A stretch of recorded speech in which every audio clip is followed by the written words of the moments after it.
কোনো পেজ বা কলম রাখার। আহ, কারণ আমরা যেটুকুই পড়বো সেটুকুই আমরা চেষ্টা করব নোট রাখার। হ্যাঁ, তো এই নোটটা সবসময় আমি বলি যে প্রত্যেকটা ক্লাসে অবশ্যই আপনার নোট রাখবেন। এই নোটটা প্রত্যেকটা ক্লাসের জন্যই গুরুত্বপূর্ণ, এবং শর্ট নোট এমন হবে যেখানে আপনি সবকিছু লিখবেন না, বেসিক যে বিষয়গুলো বোঝানো হবে সেই বেসিক জিনিসগুলো লিখবেন, এবং কিওয়ার্ড গুলো লিখবেন। যে কিওয়ার্ড দেখলে আপনার মনে পড়ে যায়, বা পরীক্ষার হলে যাওয়ার জন্য আপনার একটা ওয়েল প্রিপেয়ার্ড কন্ডিশন থাকে। হ্যাঁ, তো সবাই চেষ্টা করবেন যে যে ইনফরমেশন গুলো আমাদের শিটের মধ্যে থাকে না, বা যেগুলা আমরা স্ক্রিনে দিতে পারি না, সেগুলো আমরা অনেক সময় বলি, মুখে বলি, বা বলে দিই যে এই কন্টেন্ট থেকে এখান থেকে আসতে পারে। তো সেই জিনিসগুলো আমরা একটু কাইন্ডলি নোট ডাউন করে রাখবো, যাতে করে আহ, কোনো ইনফরমেশন মিস্টেক না হয়, এবং আমরা যাতে পরীক্ষাতে ভালো করতে পারি। সো সবাইকে আজকের ক্লাসে স্বাগতম। সো আজকে আমরা পড়তে যাচ্ছি haematologic and lymphatic disorder. So screen দেখতে পাচ্ছেন এবং কথা ক্লিয়ার শোনা যাচ্ছে কিনা একটু জাস্ট আমাকে জানান। হ্যাঁ, একবার। জি স্যার, শুনতে পাচ্ছি। জি ভাইয়া, কথা ক্লিয়ার শোনা যায়, স্ক্রিনও দেখা যাচ্ছে। ঠিক আছে, thank you so much. Haematologic এবং হচ্ছে লিম্ফেটিক ডিসঅর্ডার। তো এই টপিকটা সম্পর্কে আমরা মোটামুটি সবাই জানি। হেমাটোলজিক মানে হচ্ছে ব্লাড, ব্লাড রিলেটেড, এবং হচ্ছে লিম্ফ্যাটিক মানে হচ্ছে আমাদের লিম্ফ যে নোড গুলা থাকে আমাদের বডিতে, যে লিম্ফ্যাটিক সিস্টেমের মধ্যে। তো সেই রিলেটেড সমস্যাগুলোকে এক কথা বলা হচ্ছে হেমাটোলজিক অ্যান্ড লিম্ফ্যাটিক ডিসঅর্ডার। তো আমরা একটু পরিচিত হয়ে নিব টপিকের ওভারভিউ সম্পর্কে। তো হেমাটোলজিক ডিসঅর্ডারের মধ্যে আছে ব্লাড কম্পোনেন্ট রিলেটেড ডিসঅর্ডার। হ্যাঁ, যেমন RBC, white blood cell, WBC. হ্যাঁ, platelet, plasma, bone marrow function. তো এই রিলেটেড যদি কোনো প্রবলেম হয়, তো সেটাকে আমরা বলবো হেমাটোলজিক ডিসঅর্ডার। হ্যাঁ, আর অন্য ক্ষেত্রে আমরা দেখবো যে লিম্ফ রিলেটেড, আমাদের বডিতে যে লিম্ফ নোড গুলো থাকে, সেই লিম্ফ রিলেটেড যেই প্রবলেম গুলো আছে, আহ, সেগুলোকে আমরা বলবো লিম্ফেটিক ডিসঅর্ডার। যেমন টনসিল আছে, সাবক্লেভিয়ান থাইমাস গ্ল্যান্ড আছে। তো আমাদের এই লিম্ফ নোড বডির যে যেই পার্ট গুলোতে আছে, সেখানে যদি কোনো ডিসঅর্ডার হয় সেটাকে আমরা লিম্ফেটিক ডিসঅর্ডার ধরবো। তো আমরা একটু প্রথমে দেখে আসি হেমাটোলজিক ডিসঅর্ডারের মধ্যে যেই জিনিসগুলো রয়েছে সেগুলো সম্পর্কে আমরা একটু জানি। হুম। তো প্রথমে আমরা দেখতে পাচ্ছি সেল। হ্যাঁ, আরবিসি, ডাব্লিউবিসি, প্লাটেলেট, এই তিনটা হচ্ছে আমাদের ব্লাডের মেইন কম্পোনেন্ট বা সেল, প্রধান সেল এক কথায় বলতে গেলে। আর বাদ বাকি যেগুলো আছে, প্লাজমা, বোন ম্যারো, হ্যাঁ, এগুলো হচ্ছে আদার্স কম্পোনেন্ট। তো বোন ম্যারো হচ্ছে কি? বোন ম্যারো হচ্ছে আমাদের অস্থি মজ্জা। হ্যাঁ, যেখানে রেড ব্লাড সেল তৈরি হয়। আর প্লাজমা মানে তো বুঝেন, প্লাজমা হচ্ছে ব্লাডের যে লিকুইড অংশ। তার মানে ব্লাডের দুই ধরনের অংশ থাকে। কয় ধরনের অংশ থাকে? দুই ধরনের। দুই ধরনের। আচ্ছা, আহ, এর মধ্যে একটা হচ্ছে সেল আর একটা হচ্ছে প্লাজমা। তো সেলুলার সাবস্টেন্সের মধ্যে আমরা দেখতে পাচ্ছি আরবিসি, ডাব্লিউবিসি এবং প্লাটলেট। এটা কত পার্সেন্ট থাকে এবং প্লাজমা কত পার্সেন্ট থাকে কেউ জানেন? ব্লাডের মধ্যে সেল কত পার্সেন্ট এবং প্লাজমা কত পার্সেন্ট? প্লাজমা 55% আর সেল হচ্ছে 45%। 45%। Thank you so much. তো এই প্লাজমা এবং হচ্ছে বোন ম্যারো, এগুলো যদি ফাংশনালি ডিসঅর্ডার দেখা যায়, তো সেক্ষেত্রে আমরা বলবো কি হেমাটোলজিক ডিসঅর্ডার। ঠিক আছে। আচ্ছা, এখন আমরা একটু দেখি কি কি ধরনের ডিসঅর্ডার হয়, ডিসঅর্ডারের নাম কি কি হতে পারে। C anaemia. অ্যানিমিয়া হচ্ছে সাধারণত রেড ব্লাড সেল যখন কমে যায়, বা ব্লাড লস হয়, সিভিয়ার ব্লিডিং হয়, এবং হচ্ছে বডিতে যেই পরিমাণে আরবিসি তৈরি হওয়ার কথা সেই পরিমাণে যদি তৈরি না হয়, এবং ডিস্ট্রাকশন রেটটা যদি বেশি হয়। যেমন আরবিসি সাধারণত কতদিন বাঁচে বলেন তো কেউ একজন? 120 দিন। 120 দিন। 120 দিন।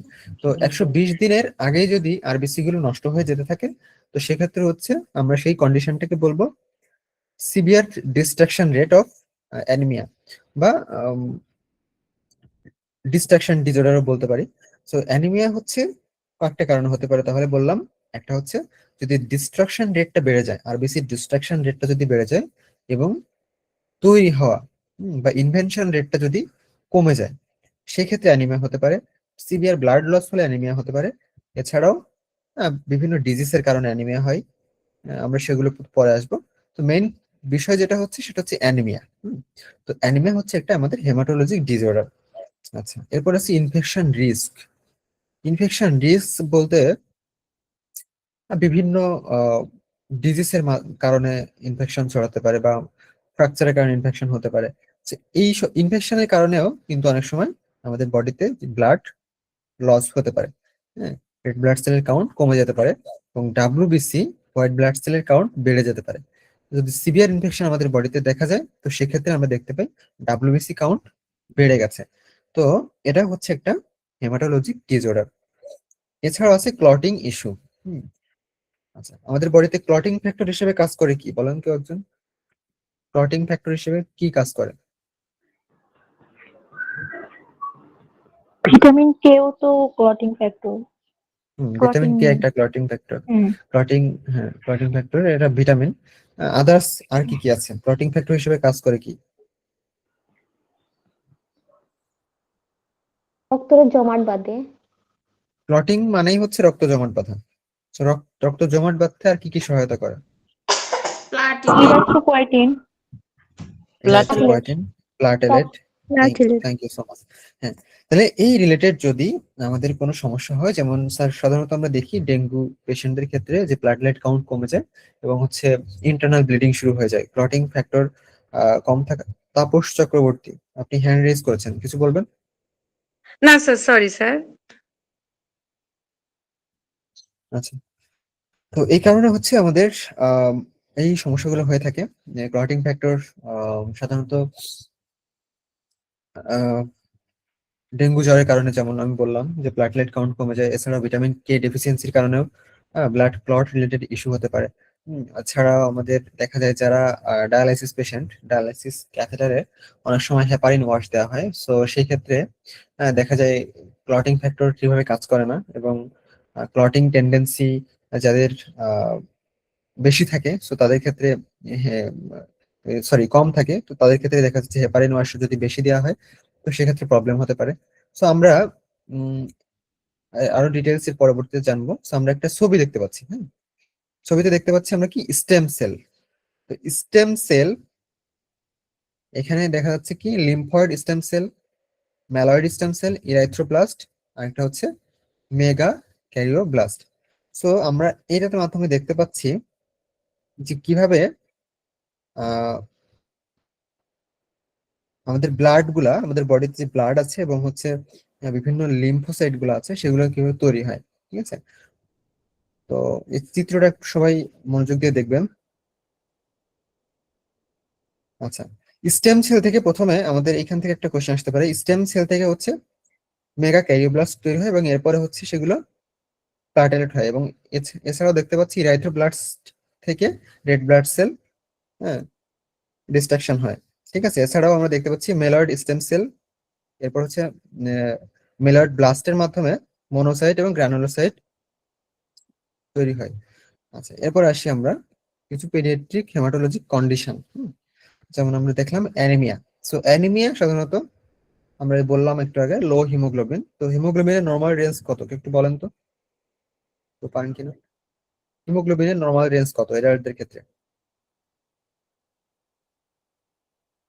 কত মিলিগ্রাম পার ডেসিলিটার বলেন?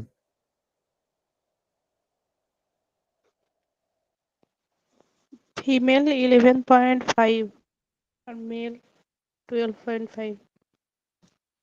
এটা 12 হতে এভারেজ। পারে। ফিমেল তো 13 থেকে 14। এটা 13 হচ্ছে থেকে আপনার 17 হচ্ছে মেইলে। মেল হচ্ছে না তো 17। হুম। আচ্ছা, আমি আমি জানতে চাইছি রেঞ্জটা। সো প্রথমে যে বলেছেন এটা হচ্ছে একটা এভারেজ কাউন্ট। হ্যাঁ, থ্যাংক ইউ। আমরা হচ্ছে টিপিক্যাল প্রেজেন্টেশন যেটা, যখন কোনো পেশেন্টের অ্যানিমিয়া হয় তো সাধারণত আমরা নর্মালি যেটা দেখতে পাই খালি চোখে, যে প্যালোর কালারের স্কিন হয়ে যাবে, মানে ফ্যাকাশে কালারের। এছাড়াও হচ্ছে ফ্যাটিক হবে, মানে দুর্বল অনুভব করবে, এবং ট্যাকিকার্ডিয়া। ট্যাকিকার্ডিয়া মানে কি? ট্যাকিকার্ডিয়া মানে হচ্ছে হার্ট রেট হার্ট রেট বেড়ে বেড়ে যাওয়া। যাওয়া, হার্ট আচ্ছা, রেট বেড়ে বেড়ে যাওয়া। বেড়ে যাওয়া। Thank you. আচ্ছা, এছাড়াও আমরা দেখতে পাচ্ছি থ্যালাসেমিয়া হতে পারে। থ্যালাসেমিয়া, থ্যালাসেমিয়া আমরা পড়িয়েছি, আগে পড়িয়েছি না থ্যালাসেমিয়া ডিজিজটা? জি জি স্যার। তো থ্যালাসেমিয়া সম্পর্কে বলেন, থ্যালাসেমিয়াতে কি হয় সাধারণত? আরবিসি ডিস্ট্রাকশন, মানে ডিস্ট্রাকশন হয় আরবিসি। হ্যাঁ, আরবিসি ডিস্ট্রাকশন হয়। আচ্ছা, আরেক মানে মেইন যেটা হয় সেটা হচ্ছে ডিফেক্টিভ হিমোগ্লোবিন সিনথেসিস। হ্যাঁ, মানে হচ্ছে যে ব্লাডটা তৈরি হয় সে ব্লাডটা কি হয় না, ডিফেক্টিভ হয়। মানে আমাদের একটু আগে আমরা দেখলাম ছবিতে আমরা দেখতে পাচ্ছি যে স্টেম সেল, হ্যাঁ, এগুলোর প্রত্যেকটা একটা আকৃতি আছে, রেড ব্লাড সেলের একটা আকৃতি আছে, কিন্তু যখন যখন আমাদের থ্যালাসেমিয়া হবে তখন কিন্তু এই আকৃতি থাকবে না। That means red blood cell যেমন দেখতে তেমন থাকবে না, এটা অন্যরকম হয়ে যাবে। ঠিক আছে, কোনোটা বেশি চেপটা হবে, কোনোটা আম, ইয়া হবে, মোটা হবে। তো দ্যাট মিনস আরবিসি যে সেল, সেই সেলটা অ্যাজ ইউজুয়াল হবে না, থাকবে না, মানে ডিফেক্টিভ হবে এক কথায়। আচ্ছা, তো এর ফলে থ্যালাসেমিয়ার ফলে কি হয়, থ্যালাসেমিয়ার ফলে যেহেতু ডিফেক্টিভ রেড ব্লাড সেল তৈরি হচ্ছে, যার কারণে সেই রেড ব্লাড সেল বেশি দিন বাঁচতে পারে না, এবং তার ফলে কি হয়, সিভিয়ার অ্যানিমিয়া হয়ে যায়। এছাড়া কি হয়, বোন ডিফর্মিটি হয়ে যায়, মানে হাড়ের গঠনও ঠিকভাবে তৈরি হয় না। ঠিক আছে, আচ্ছা এরপর আসি সিকেল সেল। কথা ছিল বলেন। স্যার, ওই যে আরবিসিতে বললেন যে কি পার্সেন্ট জানি, ওটা না আমি শুনি নাই, একটু বলবেন? আরবিসি পার্সেন্ট, ওই যে নর্মাল কিসে রেঞ্জ একটা রেঞ্জ বলছিলেন না? আরবিসি আরবিসি তো বলি নাই, আমি বলছিলাম যে হিমোগ্লোবিনের নরমাল রেঞ্জ কত। ও, হিমোগ্লোবিনের নরমাল রেঞ্জ কত, এটা মেলদের এবং ফিমেলদের ডিফারেন্স থাকে। মেলদের হচ্ছে 10 থেকে 17, হ্যাঁ এভারেজ, আর হচ্ছে এভারেজ মেবি 13.3 বা 13.5, আর ফিমেলদের হচ্ছে 12 থেকে 10 থেকে 16। 12 থেকে 16, হ্যাঁ। 15.5 মনে হয়। আর এভারেজ হচ্ছে 14.5 সম্ভবত। হ্যাঁ, আমরা একটু দেখে নেবেন কাউন্টটা এখানে স্যার, যেহেতু নেই। আরেকটা কথা ছিল যে জি, প্লাজমাতে সেল আর কি জানি বললেন, মানে দুইটা ভাগ করলেন না, ওইটা কত কত পার্সেন্ট? প্লাজমা 55%। প্লাজমাতে না, এটা হচ্ছে ব্লাডে। হ্যাঁ, ব্লাডের মধ্যে প্লাজমা হচ্ছে 55%, এবং হচ্ছে আহ যেই সেল অংশগুলো আছে যেমন আরবিসি, প্লাটেলেট, এগুলো হচ্ছে 45। 55%, সরি 45%। আচ্ছা, এরপর আসি sickle cell disease. Sickle cell ডিজিজটা কি? সিকেল সেল ডিজিজ হচ্ছে অ্যাবনর্মাল হিমোগ্লোবিন। হ্যাঁ, তো অ্যাবনর্মাল হিমোগ্লোবিন মানে হচ্ছে এই হিমোগ্লোবিনের কোয়ালিটি ঠিক থাকবে না। হ্যাঁ, সেই ক্ষেত্রে সিকেল সেল ডিজিজ হতে পারে। এক্ষেত্রে কি দেখা যায়, যে পেইন হবে এবং হচ্ছে অ্যানিমিয়া হতে পারে, অথবা ভ্যাসোকুলেশনও হতে পারে।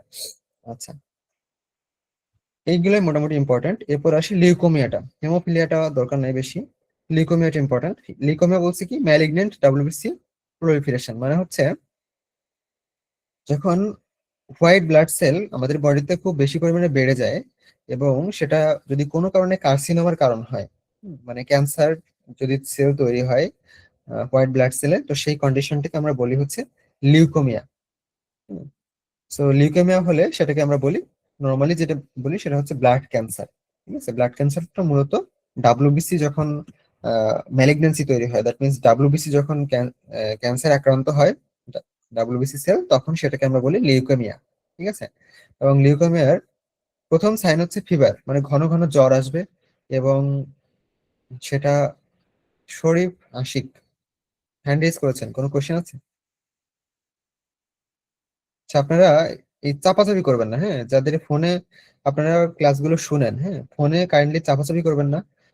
জাস্ট আপনারা ক্লাস শুনবেন এবং দেখবেন, পাশাপাশি আপনারা নোট করবেন, ফোনে আপনারা হাতে দিবেন না।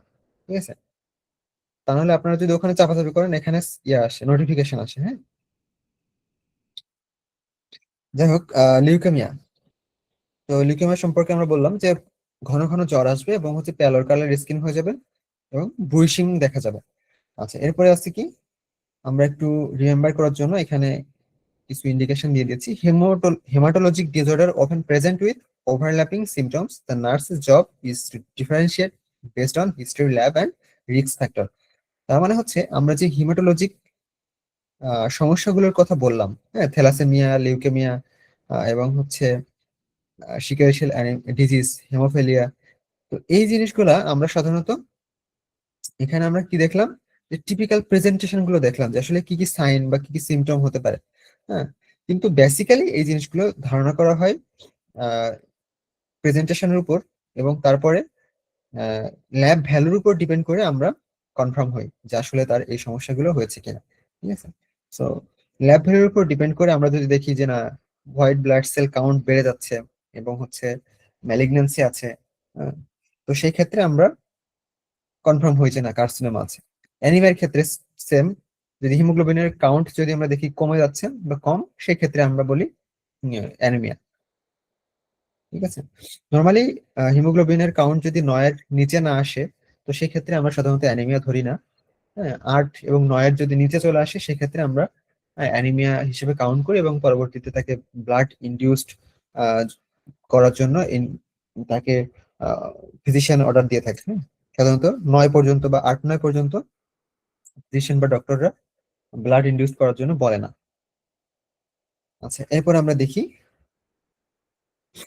লিম্ফ্যাটিক ডিসঅর্ডার গুলো কি। সো লিম্ফ্যাটিক ডিসঅর্ডার গুলো হচ্ছে জানার পূর্বে আমাদের জানা প্রয়োজন যে লিম্ফ কি এবং লিম্ফটা আমাদের বডিতে কিভাবে কাজ করে। সো লিম্ফ হচ্ছে আমাদের বডিতে জালের মতো বিস্তার করে থাকা এক ধরনের প্রতিরক্ষা ব্যবস্থা। ঠিক আছে, আমরা একটু ছবির মধ্যে দেখতে পাচ্ছি যে টনসিল আছে এখানে, এখানে আছে সার্ভাইকাল লিম্ফ নোড, এছাড়াও আছে হচ্ছে স্প্লিন। এগুলো প্রত্যেকটা হচ্ছে একটা লিম্ফ নোড। হ্যাঁ, তো এই লিম্ফ নোড গুলা যখন আমাদের বডিতে কোনো ফরেন বডির অ্যাটাক হয়, তখন এই লিম্ফ নোড গুলা প্রতিরক্ষা মেম্বার হিসেবে আমাদের বডিতে কাজ করে। ঠিক আছে, তো এই নেটওয়ার্কটাকে, এই পুরো নেটওয়ার্কটাকে বলা হচ্ছে একসাথে কি, লিম্ফ্যাটিক সিস্টেম।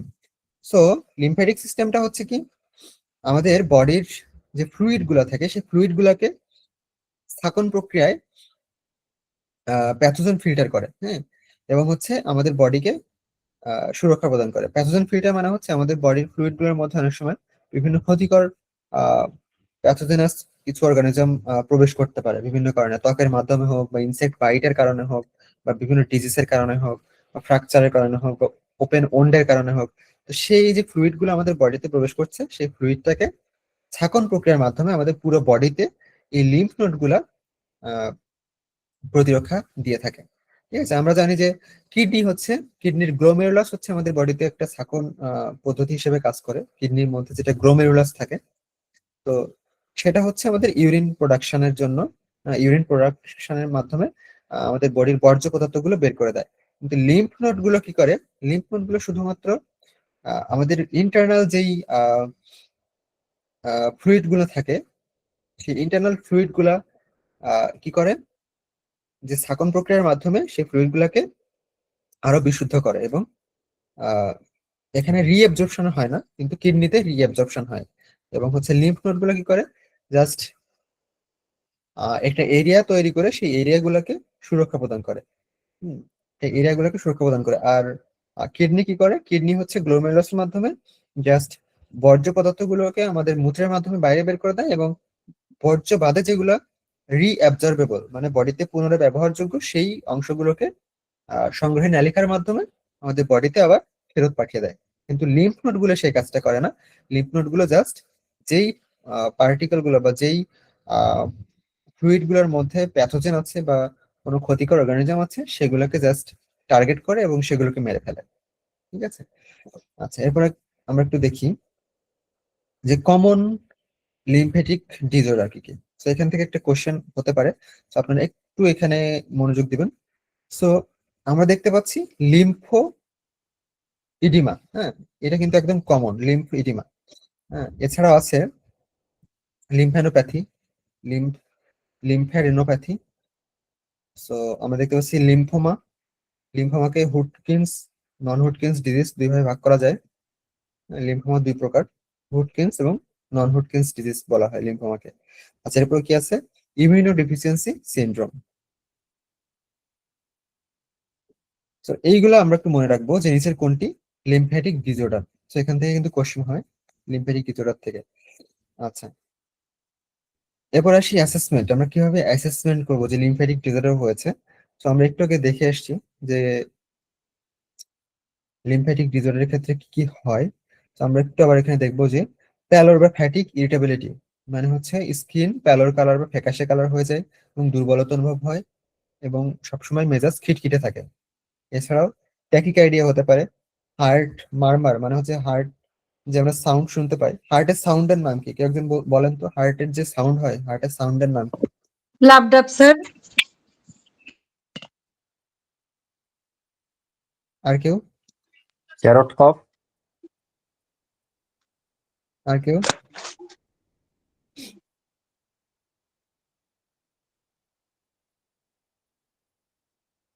আর কেউ আছেন তাদের মতামত দিতে পারেন?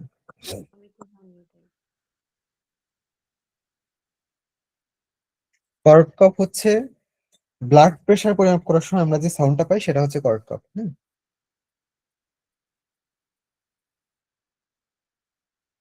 আচ্ছা, যাই হোক, thank you so much. Blood যখন আমরা ব্লাড প্রেশার পরিমাপ করি সেই সাউন্ডটাকে বলা হয় আমরা হচ্ছে কর্ড কফ সাউন্ড বলা হয়। হ্যাঁ, আচ্ছা, thank you so much right answer দেওয়ার জন্য। এছাড়াও আমরা দেখতে পাচ্ছি ব্রুইশিং, এছাড়াও জয়েন্ট সোয়েলিং, পেইন হতে পারে, ফিভার, রিকারেন্ট ইনফেকশন হতে পারে, স্প্লেনোমেগালি হতে পারে। ল্যাব ভ্যালু আমরা দেখে জাস্ট এগুলো কনফার্ম হই। এছাড়া আমরা দেখতে পাচ্ছি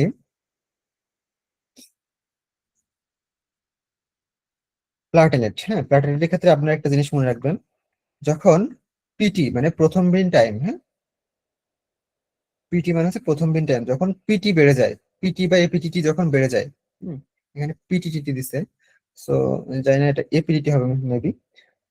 আচ্ছা, পিটি যখন বেড়ে যায় বা প্রথম বিন টাইম যখন বেড়ে যায় তখন হচ্ছে কি পেশেন্টের ব্লিডিং রিস্ক বেড়ে যায় এবং সেক্ষেত্রে প্লাটেলেট কাউন্টটা কমে যায় এবং প্লাটেলেট কাউন্ট কমে গেলে এবং প্রথম বিন টাইম যদি কখনো বেড়ে যায় তখন ওই পেশেন্টের হচ্ছে ইন্টারনাল ব্লিডিং শুরু হতে পারে। ঠিক আছে, তো আমরা শুধুমাত্র প্লাটেলেট কমে গেছে মানে যে ইন্টারনাল ব্লিডিং হবে তা না। কোনো কোনো পেশেন্টের আমরা দেখি যে সেই পেশেন্ট সাধারণত আমাদের প্লাটেলেটের নর্মাল কাউন্ট কত কেউ বলতে পারবেন? প্লাটেলেটের নর্মাল কাউন্ট 1.5 লাখ থেকে Sound 4 হচ্ছে, জি স্যার, 1.5 থেকে 4 লাখ স্যার। না, 1.5 থেকে 4.5 লাখ। থেকে 4.5 লাখ। 4.5 লাখ। যাই হোক, 1.5 লাখ থেকে 4.5 লাখ আমরা জানি প্লাটিনাম নর্মাল কাউন্ট, কিন্তু অনেকের 50,000 প্লাটলেট থেকেও সে নর্মাল থাকে। নর্মালি অনেকের 50,000 প্লাটলেটও থাকে কিছু কিছু ব্যক্তিদের ক্ষেত্রে আলাদা। হুম, কিছু কিছু অ্যাথলেট পার্সনদের ওরকম থাকে, প্লাটলেট কাউন্ট কম থাকে ফিজিওলজিক্যালি, এটা প্যাথোলজিক্যাল কন্ডিশন না। যাই হোক, তো প্লাটলেট যদি কম থাকে সেই সব পার্সনদেরও কিন্তু ব্লিডিং হয় না। ইভেন আমি এটাও দেখেছি যে 10,000 প্লাটলেট কাউন্টেও তার ইন্টারনাল ব্লিডিং হচ্ছে না। আবার কিছু কিছু পেশেন্টের দেখেছি যে 25,000 পেশেন্টের প্লাটলেট 25,000 কিন্তু তারপরও ইন্টারনাল ব্লিডিং হচ্ছে। এর কারণ হচ্ছে পিটিআইএনআর। যদি তার প্রথম বিন টাইমটা যদি বেড়ে যায় তাহলে সেক্ষেত্রে ব্লিডিং টেন্ডেন্সি বেড়ে যায়। দেখা যাচ্ছে তার 50,000 প্লাটলেট আছে তারপরেও তার ব্লিডিং শুরু হয়ে গেছে, ইন্টারনাল ব্লিডিং। ইন্টারনাল ব্লিডিং আমরা জানি খুব ডেঞ্জারাস একটা কন্ডিশন এবং যেটা শুরু হইলে আসলে পেশেন্টকে রিকভার করা খুবই ডিফিকাল্ট। হ্যাঁ, প্লাটেলেট দিলেও অনেক সময় সেটা রিকভার করা ডিফিকাল্ট। তো এই জিনিসটা সবাই একটু মাথায় রাখবেন। আচ্ছা, এরপরে আসি থ্যালাসেমিয়া। একটা গুরুত্বপূর্ণ একটা টপিক হচ্ছে থ্যালাসেমিয়া। এখান থেকে প্রতি বছর আমরা দেখতে পাই কোশ্চেন হয়।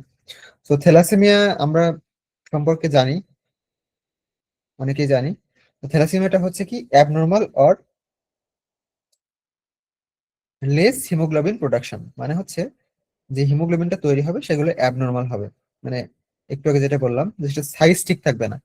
দেখেন, এটা হচ্ছে নর্মাল সাইজ, ছবিতে আমরা দেখতে পাচ্ছি যে এটা হচ্ছে হিমোগ্লোবিনের বা আরবিসির নর্মাল সাইজ। এটা হচ্ছে আরবিসির নর্মাল সাইজ। তো আমরা ডান পাশে দেখতে পাচ্ছি যে বিভিন্ন রকম চারকোনা, দেন হচ্ছে এটা অন্যরকম একটা সাইজ। তো যাদের থ্যালাসেমিয়া হয় তাদের হচ্ছে এই ধরনের ভিন্ন সাইজের বা ভিন্ন ভিন্ন সাইজের রেড ব্লাড সেল তৈরি হয় এবং যেগুলোর আয়ুষ্কালও কম থাকে।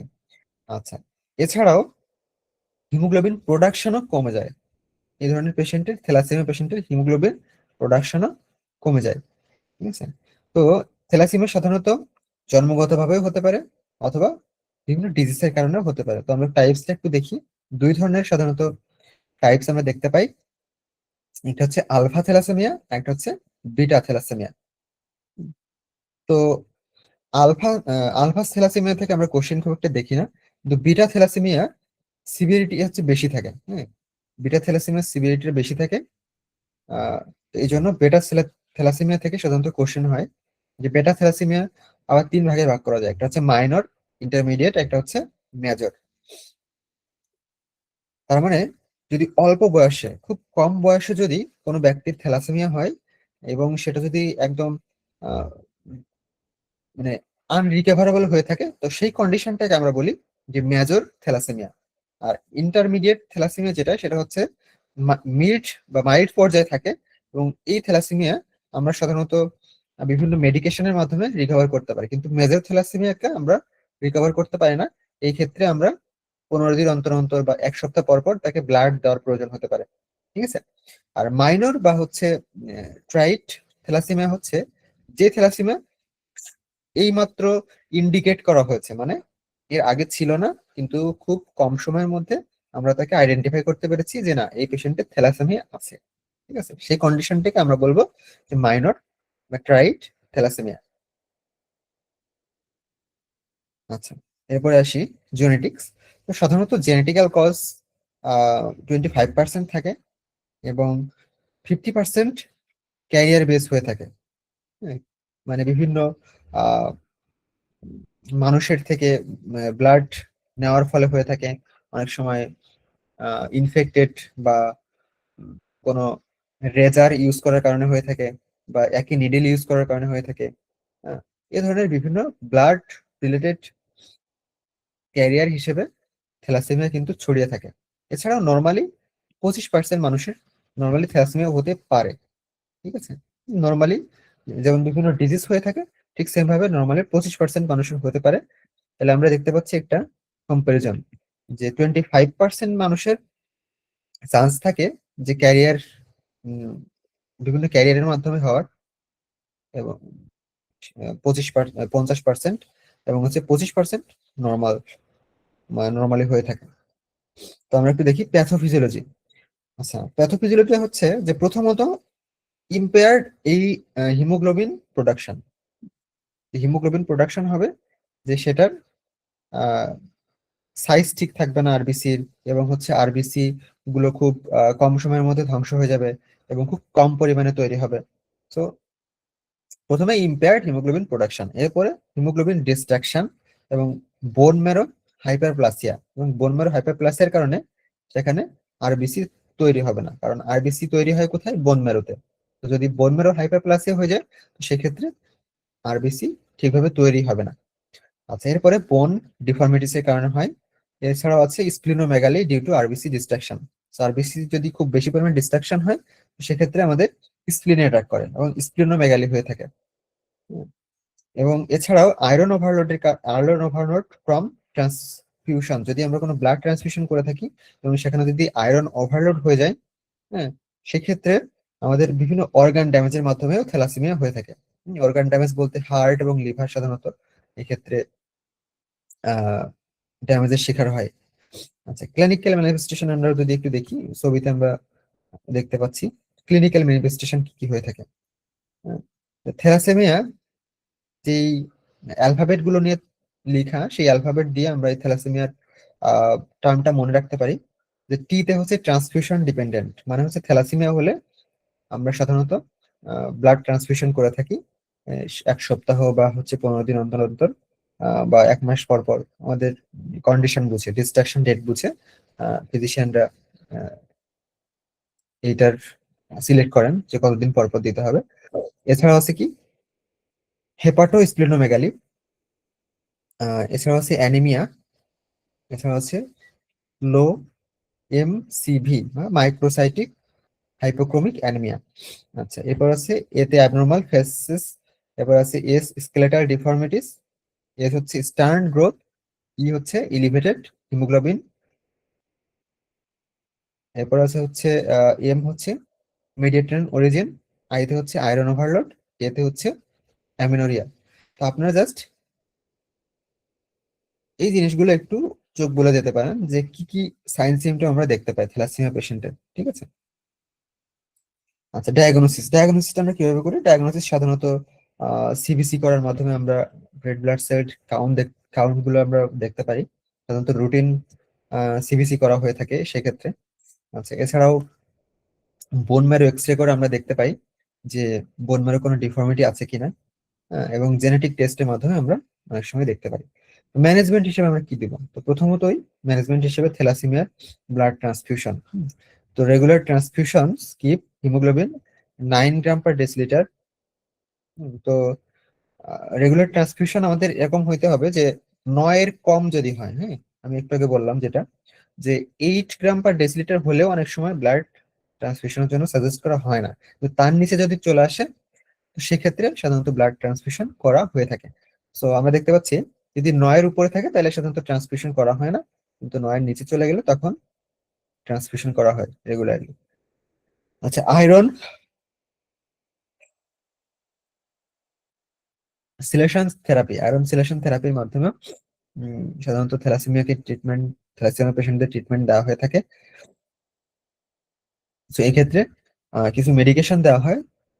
সো মেডিকেশনটা কি করে যে আমাদের বডিতে যদি কোনো আয়রন ওভারলোড থাকে সেই ওভারলোডটাকে রিডিউস করে ফেলে। আচ্ছা, এরপর আছে বোন ম্যারো বা স্টেম সেল ট্রান্সপ্লান্ট। যদি দেখা যায় যে না, থ্যালাসেমিয়ার মেইন কজেস হচ্ছে বোন ম্যারো বা বোন ম্যারোর কারণেই থ্যালাসেমিয়া হচ্ছে, তো সেক্ষেত্রে অনেক সময় স্টেম সেল বা বোন ম্যারো ট্রান্সপ্লান্ট করা হয়ে থাকে। আচ্ছা, only curative therapy in selected patient folic acid supplements. তো একদম কিছু কিছু পেশেন্টের ক্ষেত্রে আমরা দেখতে পারি যে ফলিক অ্যাসিড সাপ্লিমেন্ট দিলে এটা আস্তে আস্তে কিউর হয়ে যায়। এটা হচ্ছে যখন একদম শুরুর পর্যায়ে থাকে, হ্যাঁ, থ্যালাসেমিয়াটা যখন শুরুর পর্যায়ে থাকে তখন সাধারণত রিকভার করা যেতে পারে। আচ্ছা, এখন কথা হচ্ছে অ্যাজ এ নার্স হিসেবে আমরা কিভাবে একজন থ্যালাসেমিয়া পেশেন্টের কেয়ার দিব। তো প্রথমে আমরা থ্যালাসেমিয়া পেশেন্টদের ভাইটাল সাইন্স দেখবো, গ্রোথ এবং হাইট ওয়েট দেখবো। এছাড়াও তার ফিজিক্যাল যে এক্সামিনেশন আমরা করি, সাইন সিমটম গুলো আমরা দেখবো বডির, যে স্কিন কেমন আছে এবং জন্ডিসের কোনো সাইন সিমটম আছে কিনা। এছাড়াও আমরা দেখবো যে হার্ট এবং লিভারের কন্ডিশন কেমন, তার খাবার হজম হচ্ছে কিনা, বা হার্টে কোনো প্রবলেম আছে কিনা, ট্যাকিকার্ডিয়া হচ্ছে কিনা, এই জিনিসগুলো আমরা অ্যাসেস করবো।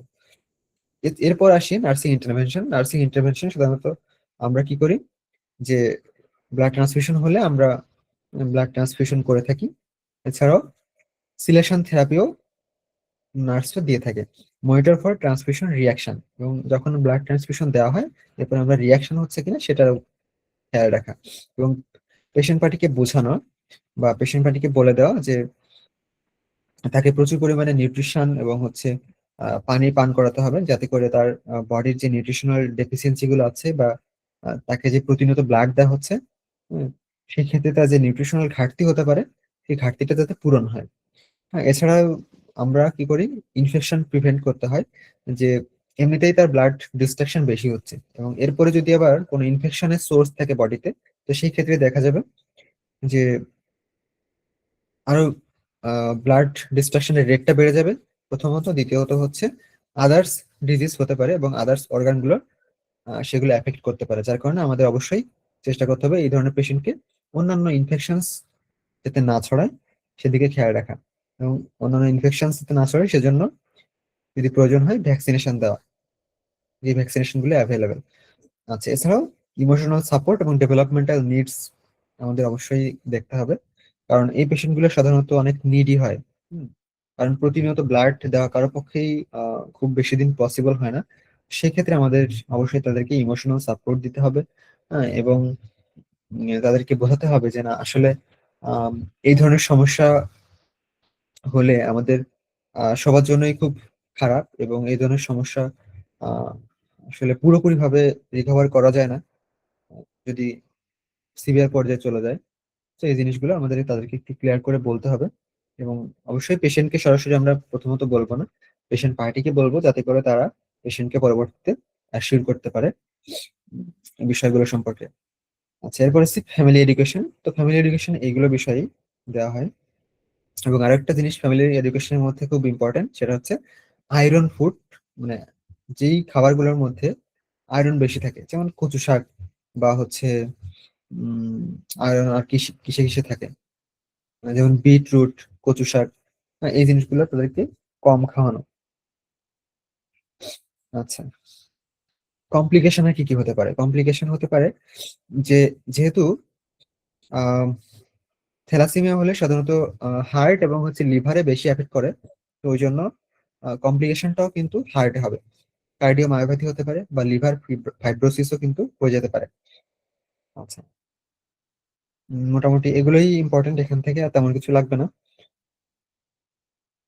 আমরা একটু থ্যালাসেমিয়া মেজর এবং মাইনরের মধ্যে কম্পারিজন রেখেছি, কারণ এই জিনিসটা যাতে একটু ক্লিয়ার হয়। তো মেজরের ক্ষেত্রে দেখা যায় যে সিমটমস গুলো সিভিয়ার, কিন্তু মাইনরের ক্ষেত্রে সিমটমস গুলো সিভিয়ার হয় না। যেমন প্যালোর কালারের স্কিন খুব বেশি প্যালোর হয়ে যায় মেজরের ক্ষেত্রে, থ্যালাসেমিয়া মেজরের ক্ষেত্রে একদম ফ্যাকাশে, পুরো ফ্যাকাশে দেখা যায়। কিন্তু মাইনরের ক্ষেত্রে দেখা যায় যে কিছুটা ফ্যাকাশে দেখাচ্ছে, আবার খাবার দাবার খেলে বা নিউট্রিশনাল যে চাহিদাগুলো পূরণ করলে আবার মোটামুটি একটা গ্লো চলে আসে। বাট সিভিয়ারের ক্ষেত্রে সেই জিনিসটা হয় না। হিমোগ্লোবিন লেভেল মেজরের ক্ষেত্রে একদম কম থাকে, 8-এর নিচে থাকে। আর মাইনরের ক্ষেত্রে 9, কখনো 9, 10 বা কখনো 8, 9 এরকম থাকে। ট্রান্সফিউশন অবশ্যই মেজরের ক্ষেত্রে ট্রান্সফিউশন প্রয়োজন, কিন্তু মাইনরের ক্ষেত্রে সাধারণত আরো কিছু সিমটম দেখা হয়। যদি ইন্টারনাল ব্লিডিং না হয় বা হচ্ছে যদি হিমোগ্লোবিন 9-এর উপরে থাকে, তো সেক্ষেত্রে ট্রান্সফিউশন করা হয় না। আচ্ছা, গ্রোথ ডেভেলপমেন্ট, এটা তো আমরা জানি। বোন চেঞ্জেস, অবশ্যই বোন ম্যারো মেজরের ক্ষেত্রে অনেক সময় বোন ম্যারো চেঞ্জ করা হয়ে থাকে, কিন্তু মাইনরের ক্ষেত্রে বোন ম্যারো চেঞ্জ করার প্রয়োজন অনেক সময় পড়ে না। ঠিক আছে, যাই হোক, এরপর আমরা আসি জুভেনাইল হাইপোথাইরয়েডিজম।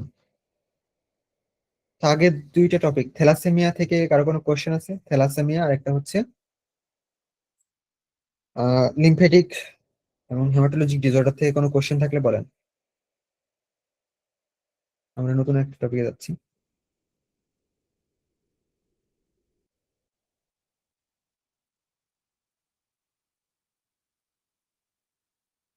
আর কোনো কোশ্চেন নাই? তার মানে সবাই বুঝছেন?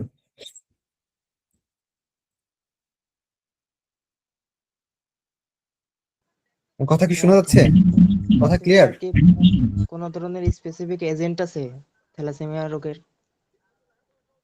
না, এটা কোনো স্পেসিফিক এজেন্ট নাই। কোনো স্পেসিফিক এজেন্ট নাই। তবে স্পেসিফিক এজেন্ট বলতে, যেমন যদি স্ট্রেপ্টোককাল ইনফেকশন হয়, হ্যাঁ, সেক্ষেত্রে দেখা যায় যে হার্ট ভালভের প্রবলেম হবে। হ্যাঁ, আমরা জানি যে স্ট্রেপ্টোককাল ডিজিজে সাধারণত হার্ট ভালভের প্রবলেম হবে। তো এই ক্ষেত্রে আমরা দেখতে পাই যে থ্যালাসেমিয়ার ক্ষেত্রে আমাদের হার্ট এফেক্টেড হয়। তো সিমটোম্যাটিক্যাল কিছুটা আহ, মিল থাকে, কিন্তু এরকম স্পেসিফিক কোন এজেন্ট নাই। ঠিক আছে।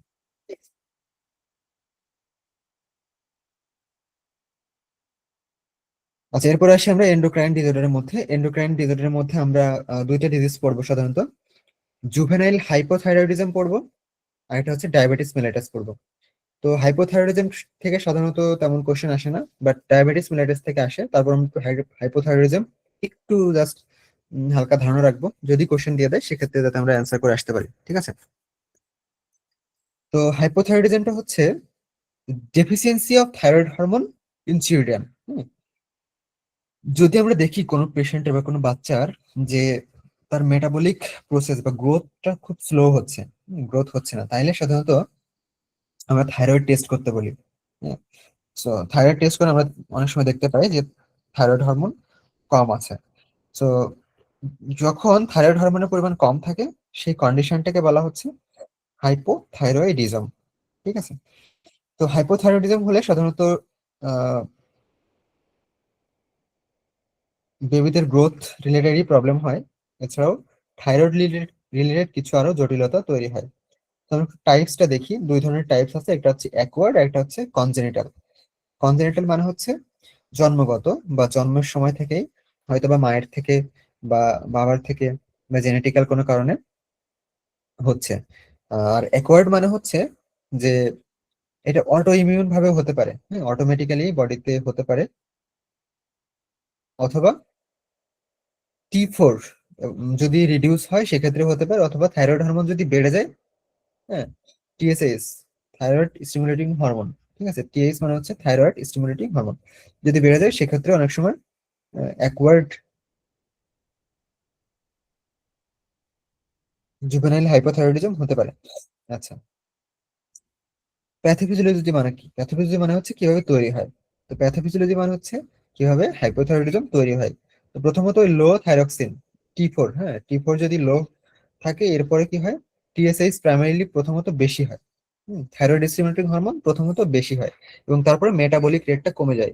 মানে আমাদের বডির যে মেইন মেটাবলিক অর্গান সেটা হচ্ছে লিভার, লিভার তার কার্যক্ষমতা হারিয়ে ফেলে আস্তে আস্তে, এবং যার ফলে কি হয়, আমাদের গ্রোথ স্লো হয়ে যায় এবং পুয়ার ব্রেন ডেভেলপমেন্ট এবং স্কেলেটন ডেভেলপমেন্ট হয়, যার কারণে বেবির গ্রোথটা ঠিকভাবে হয় না।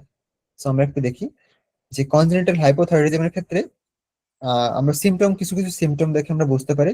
যেমন বেবি প্রচুর পরিমাণে ঘুমাবে, হুম, সে সাধারণত আমরা দেখি যে বেবি একটু ঘুমায়, একটু খেলা করে, একটু কান্না করে, কিন্তু হাইপোথাইরয়েডিজম এফেক্টেড বেবিগুলো কি হবে, প্রচুর পরিমাণে ঘুমাবে এবং হচ্ছে খেতে চাইবে না, হ্যাঁ, এবং কনস্টিপেশন হবে, মানে বাথরুম টাইট হবে, কনস্টিপেশন হবে, প্রলংড জন্ডিস, মানে দীর্ঘদিন ধরে একটা মিড লেভেলের জন্ডিস থাকে।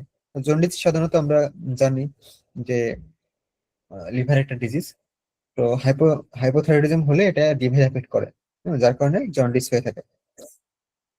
এছাড়াও আম্বেলিকাল হার্নিয়া হইতে পারে, এটা সবার জন্য কমন না, আম্বেলিকাল হার্নিয়াটা হতে পারে যদি হাইপোথাইরয়েডিজম থাকে, ঠিক আছে। একটা হচ্ছে কোরাস ফেসেস, মানে হচ্ছে সবসময় দেখা যায় যে বেবির কোন একটা কষ্ট হচ্ছে, হ্যাঁ, বডি ইন্টারনাল কোন একটা কষ্ট হচ্ছে, হ্যাঁ, তো তার মুখ অবয়বে এটা বোঝা যায়, তো এটাকে বলা হচ্ছে কোরাস ফেসেস। আচ্ছা, এরপরে আমরা এখানে আরো কিছু ক্লিনিক্যাল ম্যানিফেস্টেশন দিয়েছি, তো সবাই একটু দেখে নেবেন, এখান থেকে খুব একটা কমন আসে না। আচ্ছা, আমরা একটু পরবর্তীতে দেখি ম্যানেজমেন্ট। সাধারণত হাইপোথাইরয়েডিজম পেশেন্টদের কিভাবে ম্যানেজমেন্ট দেওয়া হয়। হাইপোথাইরয়েডিজম পেশেন্টদের সাধারণত ইনিশিয়াল স্টেজে লিভোথাইরক্সিন দেওয়া হয়ে থাকে। লিভোথাইরক্সিনের ডোজ হচ্ছে ইনিশিয়ালি বেবিদের জন্য 10 থেকে 15 microgram per KG per day. এই ডোজটা আপনারা একটু মনে রাখবেন যে বেবিদের ক্ষেত্রে লিভোক্সিনের ডোজ কত, এটা ফার্মাকোলজিতে অনেক সময় দিয়ে দিতে পারে ফার্মাকোলজি হিসেবে, যে হাইপোথাইরয়েডিজমের ক্ষেত্রে কোন ড্রাগ ইউজ করা হয়, অথবা কোশ্চেন আসতে পারে যে ইনফ্যান্টদের হাইপোথাইরয়েডিজমের ক্ষেত্রে ইনফ্যান্টদের লিভোথাইরক্সিন কি ডোজে দেওয়া হয়, 10 থেকে 15 microgram per KG per day. আচ্ছা, এটা হচ্ছে বলছে যে থাইরয়েড হরমোন এবং হচ্ছে T4 হরমোন, এটা প্রত্যেক 4 থেকে 8 সপ্তাহ পর্যন্ত আমাদের চেক করতে হবে এবং ডোজ অ্যাডজাস্ট করতে হবে। 4 থেকে 8 সপ্তাহ পর পর আমাদের চেক করে সেই অনুযায়ী আমাদের ডোজ অ্যাডজাস্ট করতে হবে। আচ্ছা, নার্সিং কেয়ারটা আমরা একটু দেখি। নার্সিং কেয়ার অবশ্যই আমাদের গ্রোথ যে চার্ট, সেই গ্রোথ চার্টটা অবশ্যই মেনটেন করতে হবে হাইপোথাইরয়েডিজমের ক্ষেত্রে। এবং স্কিন চেঞ্জ হলে বা কোনো রিফ্লেক্স শো হলে, রিফ্লেক্স শো বলতে বোঝাচ্ছে যে কোনো সিজার হলে বা হচ্ছে কাঁপুনি হলে, এই ধরনের কোনো রিফ্লেক্স হলে আমরা অবশ্যই এগুলো অ্যাসেস করবো এবং মনিটর করে নোট ডাউন করে রাখবো। এছাড়াও হচ্ছে টেম্পারেচার বা পালস, এগুলো আমরা মনিটর করে নোট ডাউন করে রাখবো। আচ্ছা, ইন্টারভেনশন অবশ্যই আমরা কেয়ার গিভার হিসেবে তার ফ্যামিলি মেম্বারদেরকে আমরা এডুকেট করব যে কিভাবে মায়ের থেকে বা বাবার থেকে সন্তানদের এটা আসতে পারে। তো সেই অনুযায়ী আমাদের সতর্কতা অবলম্বন করা উচিত, এবং আরো কি কি কারণে সাধারণত হাইপোথাইরয়েডিজমটা হয়, সেই কারণগুলো যাতে আমরা আগে থেকেই সতর্ক থাকতে পারি, সেই জিনিসগুলো আমাদের পেশেন্ট পার্টিকে অবশ্যই বোঝাতে হবে।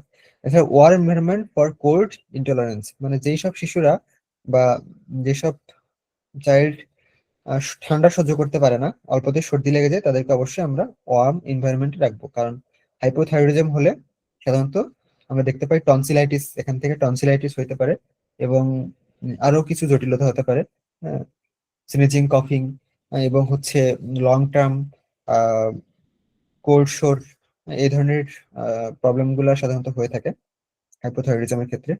সো আমরা এই জিনিসগুলো খেয়াল রাখবো যে যদি কোনো ইন্টলারেন্স থাকে, কোল্ড ইন্টলারেন্স থাকে কোনো পেশেন্টের, সেক্ষেত্রে আমরা ওয়ার্ম এনভায়রনমেন্ট প্রোভাইড করব। আচ্ছা, ফাইবার রিচ ডায়েট আমরা অবশ্যই প্রোভাইড করব যাতে করে কনস্টিপেশন না হয়, কারণ ফাইবার রিলেটেড খাবার দিলে কনস্টিপেশনটা রিডিউস হয়ে যায়। আচ্ছা, মনিটর ডেভেলপমেন্ট মাইলস্টোন, এটা তো বলছি। মোটামুটি এই জিনিসগুলো আমরা ফলো করব। আচ্ছা, এরপর আসি জুভেনাইল ডায়াবেটিস মেলাইটাস। তো এখান থেকে কোশ্চেন হয়, আপনি একটু মনোযোগ দিয়ে এটা শুনবেন এবং নোট ডাউন করবেন।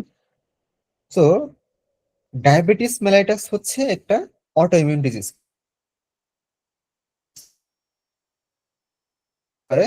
যে নিচের কোনটি auto immune disease? So diabetes mellitus কিন্তু অটো ইমিউন ডিজিজ। তারপরে আমরা পড়েছি কি কি, rheumatic fever auto immune disease.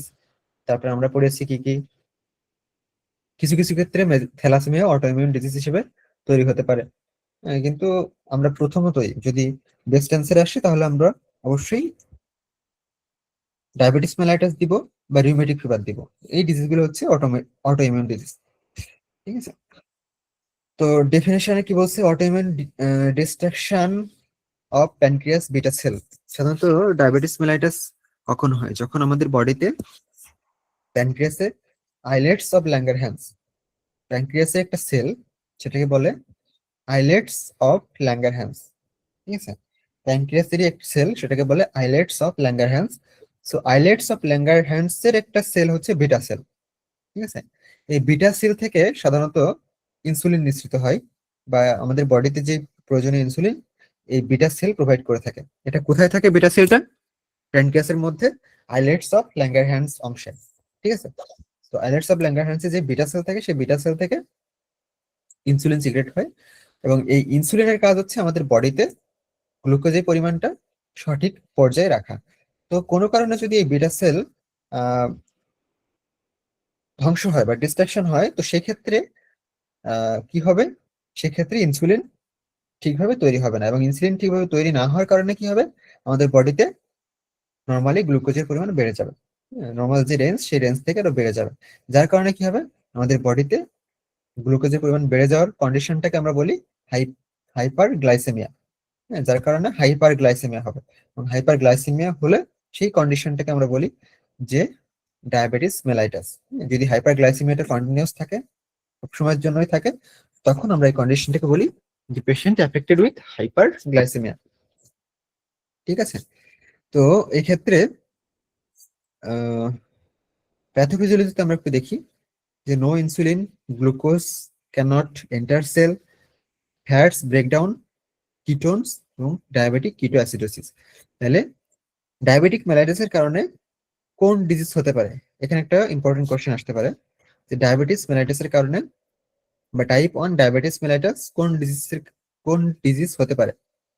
Diabetes কিটো অ্যাসিডোসিস, ডিকেএ, ডায়াবেটিস কিটো অ্যাসিডোসিস, ডিকেএ, এটা সাধারণত আমাদের বডিতে গ্লুকোজের পরিমাণ বেড়ে গেলে হতে পারে, অথবা ডায়াবেটিস মেলাইটাসের কারণে হতে পারে।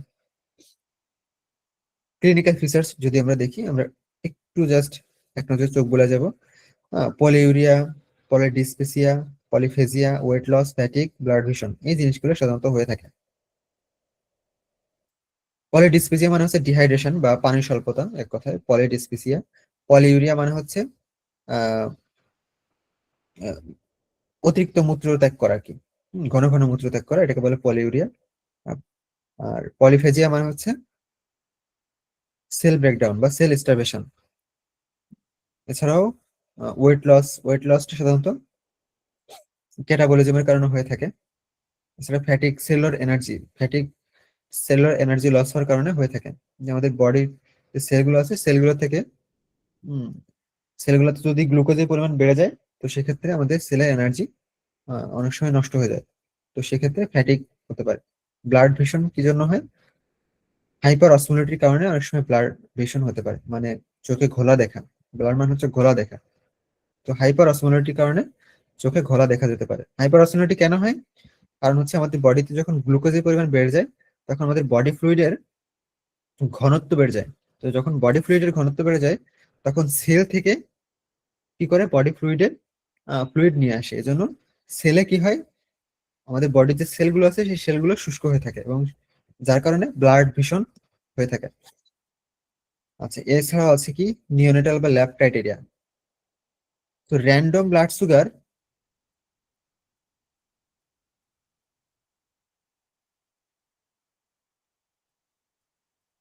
দুইশো 200 সমান বা 200 থেকে যদি বেশি হয় মিলিগ্রাম পার ডেসিলিটার, তাহলে আমরা ধরে নিতে পারি যে জুভেনাইল ডায়াবেটিকস মেলাইটাস হয়েছে। অথবা HbA1c যদি আমরা টেস্ট করি, এই টেস্টের ভ্যালু যদি আমরা দেখি 6.5 এর সমান অথবা 6.5 থেকে বেশি হচ্ছে, তাহলে সেক্ষেত্রে আমরা ধরে নিতে পারি ডায়াবেটিস মেলাইটাস আছে। ঠিক আছে, HbA1c এটা সাধারণত আমরা হসপিটালে দেখতে পাই, HbA1c নামে থাকে। হ্যাঁ, অথবা ফাস্টিং ব্লাড সুগার যদি আমরা দেখি, তো সেক্ষেত্রে ফাস্টিং যদি 126 মিলিগ্রাম পার ডেসিলিটারের সমান বা এর থেকে বেশি হয়, সেক্ষেত্রে আমরা ধরে নিতে পারি যে ডায়াবেটিস মেলাইটাস আছে। ডায়াবেটিস ডায়াবেটিস ডায়াবেটিক কিটো অ্যাসিডোসিসটা কি? ডায়াবেটিক কিটো অ্যাসিডোসিসটা হলো কি কারণে হয় আমরা একটু আগে বলেছি, কিন্তু ডায়াবেটিক কিটো অ্যাসিডোসিসটা কি কারণে হয়, যে আমাদের যখন বডিতে ইনসুলিন তৈরি না হয় তখন আমাদের গ্লুকোজ আমাদের বডির সেলগুলোতে প্রবেশ করতে পারে না। হ্যাঁ, উল্টা আমাদের সেলগুলো থেকে আমাদের বডি ফ্লুইডের মধ্যে আরো ফ্লুইড প্রবেশ করে। সেক্ষেত্রে কি হয়, ফ্যাট, আমাদের যে ফ্যাট গুলো থাকে সেই ফ্যাট গুলো ব্রেকডাউন হয়ে যায়, বডিতে যে ফ্যাট থাকে ফ্যাট গুলো ভেঙে যায়, ফ্যাট ভেঙে কিটোন তৈরি হয় এবং সেই কিটোন থেকে ডায়াবেটিক কিটো অ্যাসিডোসিস তৈরি হয়। ঠিক আছে, আমরা দেখতে পাচ্ছি এখানে এগুলো দরকার নেই। আচ্ছা, হাইপোগ্লাইসিমিক ট্রিটমেন্ট। সো মানে হচ্ছে হাইপোগ্লাইসিমিয়া মানে হচ্ছে গ্লুকোজের পরিমাণ কমে যাওয়া। তো গ্লুকোজের পরিমাণ কমে গেলে কি করতে হবে, আমাদের সুগার দিতে হবে। হ্যাঁ, কারণ চিনির পরিমাণ কমে গেলে আমাদের বডিতে চিনি দিতে হবে 15 থেকে 20 gram quick sugar and recheck in 15 minute. অবশ্যই আমাদের এটা খেয়াল রাখতে হবে যে কোনো একটা পেশেন্টের হাইপোগ্লাইসেমিয়া হয়ে গেছে। আমরা দেখতে পাচ্ছি মাত্র আমি আরবিসি চেক করলাম, একটা পেশেন্টের আরবিসির ব্লাড সুগার আমরা দেখলাম যে 4 মিলিগ্রাম পার ডেসিলিটার আছে এখন।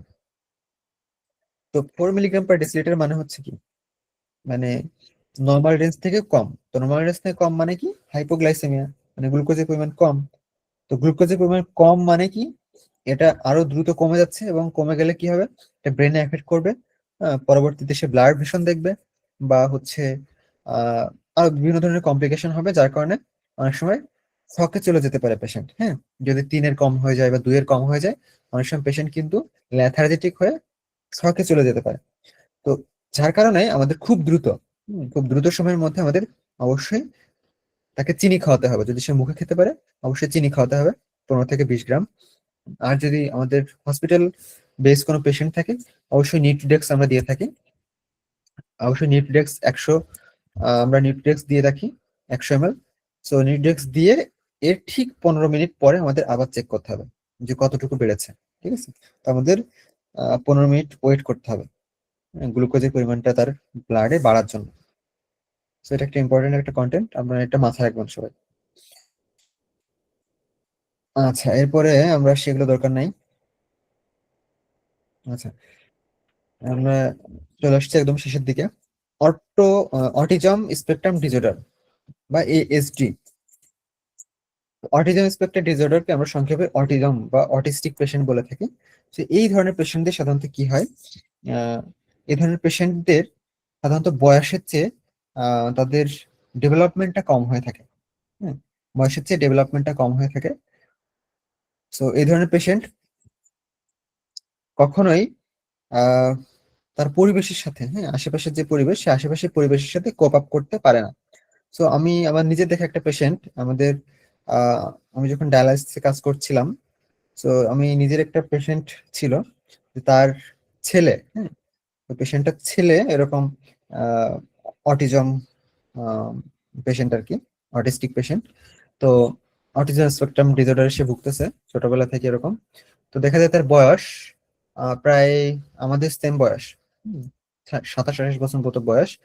অথচ এই বয়সে তার হয়তো বা ভার্সিটিতে পড়া উচিত ছিল বা কোনো জব করা উচিত ছিল, অথচ দেখা যাচ্ছিল যে সে এখন আমাদের বাংলা অ্যালফাবেট গুলা বা ইংলিশ অ্যালফাবেট গুলাই ঠিকভাবে বলতে পারে না। ওই জন্য তার জন্য একটা টিউটর রাখা ছিল।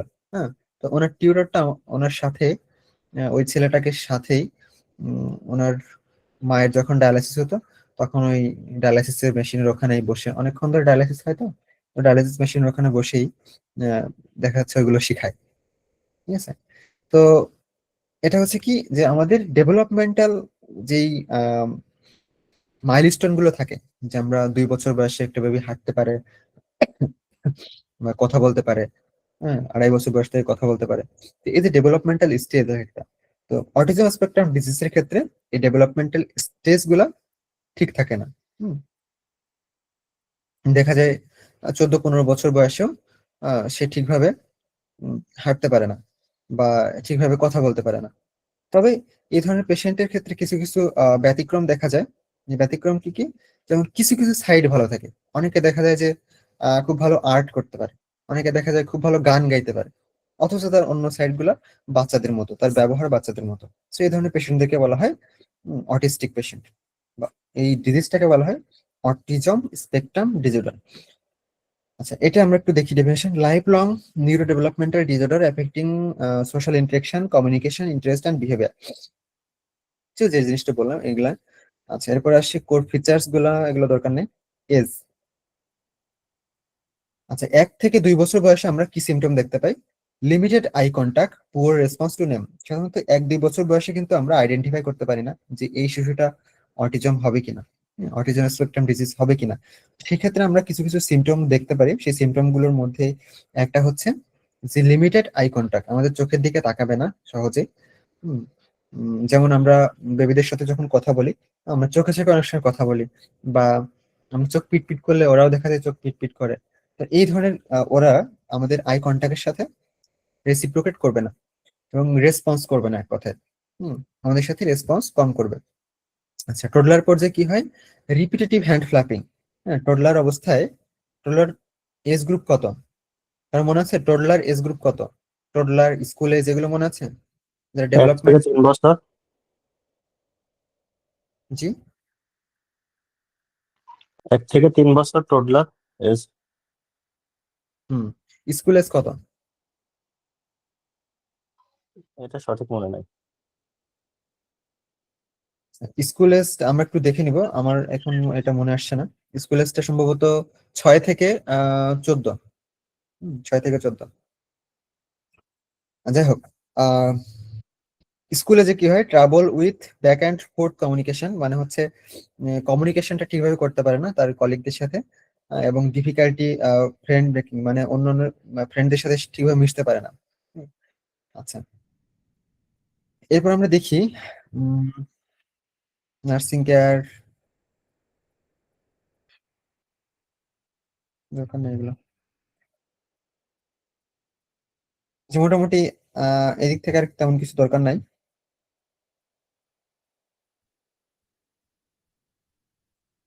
এদিক থেকে দরকার নেই। তো আমি একটা কম্পারিজন পড়বো 3টা ডিজিজের, হাইপোথাইরয়েডিজম, ডায়াবেটিস মেলাইটাস এবং অটিজমের।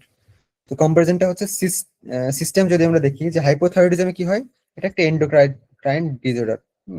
থাইরয়েড হরমোন যখন কমে যাবে সে কন্ডিশনটাকে আমরা বলি হাইপোথাইরয়েডিজম। আর টাইপ 1 ডায়াবেটিসটা হচ্ছে একটা এন্ডোক্রাইন ডিসঅর্ডার, এটা একটা এন্ডোক্রাইন ডিসঅর্ডার যেখানে আমরা দেখি যে ইনসুলিন ঠিকভাবে তৈরি হয় না। আর অটিজম স্পেকট্রাম ডিজিজটা হচ্ছে কি নিউরো ডেভেলপমেন্টাল একটা ডিজিজ, সেখানে নিউরো ডেভেলপমেন্টটা ঠিকভাবে হয় না। আচ্ছা, এরপরে দেখি অনসেট। আমরা হাইপোথাইরয়েডিজমটা একদম চাইল্ড বয়সে দেখতে পারি, এবং ডায়াবেটিস 1টা সাধারণত 18 বছরের আগেই হয়ে থাকে। সরি, 18 বছর আগে আমরা আইডেন্টিফাই করতে পারি, কিন্তু পরবর্তীতে হতে পারে। অটিজম স্পেকট্রাম ডিজিজটা হচ্ছে একদম আর্লি চাইল্ডহুড থেকে, মানে ছোটবেলা থেকে হয়, কিন্তু আমরা অনেক দেখা সময় যাচ্ছে না। হ্যাঁ, আসছে। স্ক্রিন দেখতে পাচ্ছেন না? হ্যাঁ, এখন দেখতে পাচ্ছি। তো আপনার মনে হয় নেটওয়ার্কের প্রবলেম।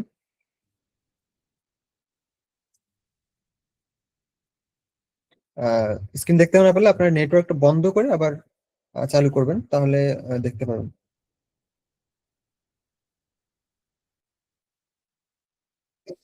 আচ্ছা, এরপর আসি হচ্ছে কে সাইন হচ্ছে হাইপোথাইরয়েডিজমের ক্ষেত্রে লো মেটাবলিজম, স্লো মেটাবলিজম। কারণ হচ্ছে এখানে হাইপোথাইরয়েডিজম হলে আমাদের এটা এফেক্ট করে লিভারে, যার কারণে লিভার কি করে না, আমরা জানি যে লিভার হচ্ছে main metabolic organ, so liver এক্ষেত্রে স্লো কাজ করে। এছাড়া হচ্ছে কি টাইপ 1 ডায়াবেটিস মেলাইটাসে হাইপারগ্লাইসেমিয়াও হতে পারে, হাইপারগ্লাইসেমিয়া হতে পারে টাইপ 1 ডায়াবেটিসে, মানে গ্লুকোজের পরিমাণ বেড়ে যেতে পারে, মানে এটা কমন, গ্লুকোজের পরিমাণ তো বেড়েই যাবে। এছাড়াও অটিজম স্পেকট্রাম ডিসঅর্ডার কি আছে, যে সোশ্যাল কমিউনিকেশন ডেফিসিট, মানে সোশ্যালি সে কথাবার্তা বলতে পারবে না বা ঠিকভাবে মিশতে পারবে না। মেইন ল্যাব ভ্যালু সাধারণত আমরা দেখতে পাই হাইপোথাইরয়েডিজমের ক্ষেত্রে টিএসএইচটা বেড়ে যায় এবং টি4টা কমে যায়। এবং টাইপ 1 ডায়াবেটিস মেলাইটাসে হচ্ছে ব্লাড গ্লুকোজ লেভেলটা বেড়ে যায়, HbA1c-টা বেড়ে যায়। আর অটিজম স্পেকট্রাম ডিসঅর্ডার হচ্ছে ক্লিনিক্যাল ডায়াগনোসিস, সাধারণত এটার আমরা কোনো ল্যাব ভ্যালু পাই না, এটা ক্লিনিক্যালি আমরা সিমটম হিসেবে দেখি। নার্সিং ফোকাস আমরা যদি দেখি, গ্রোথ অ্যান্ড লার্নিং হাইপোথাইরয়েডিজমের ক্ষেত্রে গ্রোথ এবং লার্নিং ঠিকভাবে হয় না। টাইপ 1 ডায়াবেটিসের ক্ষেত্রে গ্লুকোজ কন্ট্রোলে থাকে না। এবং অটিজম স্পেকট্রাম ডিজিজের ক্ষেত্রে হচ্ছে বিহেভিয়ার বা ফ্যামিলি সাপোর্টে তাকে থাকতে হয়, এবং বিহেভিয়ার কখনোই এডাল্টদের মতো পুরোপুরি ভাবে হয় না। ঠিক আছে, সো আজকের এই ছিল আজকের টপিক গুলো। সো সবাই আশা করি বুঝতে পেরেছেন, কারো কোনো কোশ্চেন থাকলে করতে পারেন।